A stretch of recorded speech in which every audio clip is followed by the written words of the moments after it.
Bonjour les CM1. Alors aujourd'hui une petite vidéo très rapide sur les deux exercices de maths que vous aviez à faire sur le cahier, qui n'étaient peut-être pas très compliqués en soi, mais qui avaient un point intéressant que je voudrais approfondir avec vous. Donc le 6, page 89 et 7, page 89. Les énoncés étaient simples. Dans le 6, Sophia a 154 perles en tout. Avec ces perles, elle crée 10 colliers, avec le même nombre de perles par collier, bien sûr, puisqu'il s'agit d'un partage, toujours équitable. Donc voilà, elle fait 10 colliers.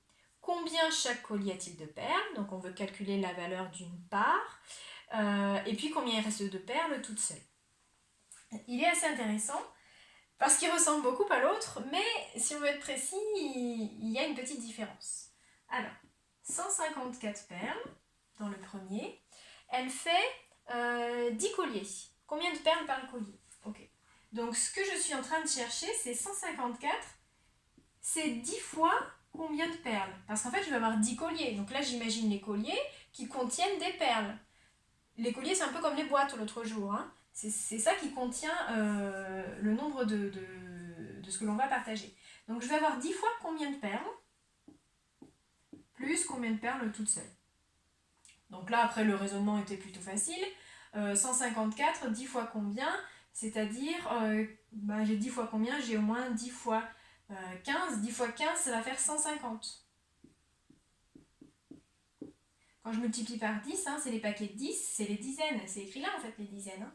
Donc j'ai bien sûr 10 fois 15, qui va faire 150. Et il va me rester 4 perles toutes seules.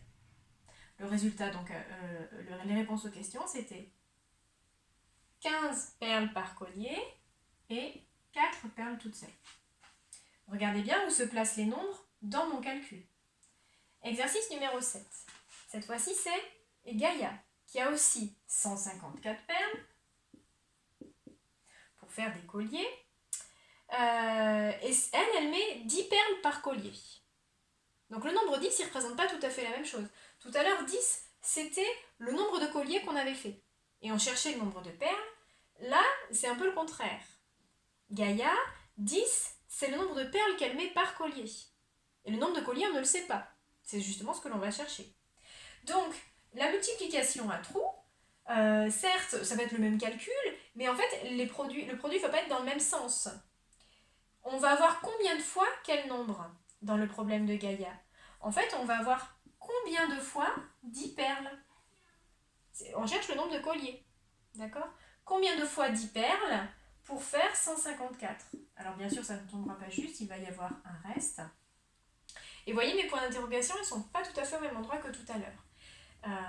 Là, on cherchait la valeur d'une part, et là, on cherche la quantité de parts. Combien il va y avoir de parts?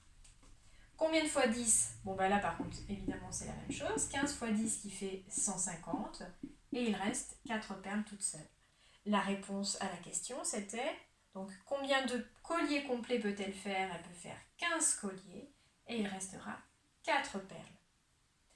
L'intérêt de l'exercice, il était de vous montrer que l'emplacement des nombres dans un produit, il est révélateur et il a un sens.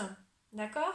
Le premier nombre, il ne veut pas dire la même chose que le deuxième. Quand on dit j'ai 2 fois quelque chose, j'ai 2 fois, et on met bien le 2 en premier. Même si on fait l'inverse, le résultat est le même. Ça, on le sait très bien. Si j'ai 2 fois 6 et 6 fois 2, ça ne se dessine pas pareil. Et pourtant, ça fait le même nombre. Quand j'ai 2 fois 6, c'est que j'ai 6 plus 6, ça fait bien 12. D'accord? Ça, c'est le 2 fois 6.